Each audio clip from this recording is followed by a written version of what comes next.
ముందు నేను వచ్చాను. మా ఇద్దరు సచ్చినాడు ఈరోజు కొలవే ఉండదు కానీ ఇది ఒక సంత అస్సలు బోరింగ్ ఖాళీ లేదు.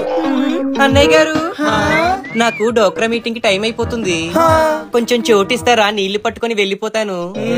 అవ్వా అవ్వా విన్నాగా అన్నయ్య గారు మన తెల్లవారుజామున నీళ్ళ కోసం 6 గంటల నుంచి కొట్టుకు సత్తుంటే ఇడి చిమ్మడా ఇప్పుడు వచ్చి నీళ్లు పట్టుకెళ్ళిపోతానంటే ఇడి చేతులు ఇరిగిపోను. ఈ బోరింగ్ ఏమైనా నీదేంట్రా నీ జిమ్మడా? అవునరా చిమ్మడా ఈ బోరింగ్ నాదే. నువ్వేంట్రా మీ మాట్లాడుతుంటే మధ్యలో బకెట్ పెడుతున్నావు, తీసేయ్. అవునరా ఈ బోరింగ్ నాదే. ఎవడో చెప్పుకుంటా చెప్పుకో. మా వీధిలోకి రారా, మా ఆవిడతో చెప్తాను. ఆహా చెప్తావా? దమ్ముంటే చెప్పుకోగా, దమ్ముంటే చెప్పుకోగా. నువ్వు కూడా చేయగా, దమ్ముంటే చెప్పుకోగా. మీ ఆవిడికి చెప్పుకుంటే వదిలేస్తా ఈ నీళ్ళ బింది. మళ్ళీ నడుము మీద బిందేసి నడుచుకుంటూ వస్తాడ్రా ఈ బోరింగ్ కి. తీసేయ్. నేను పట్టుకున్న తర్వాత ఎవరైనా సరే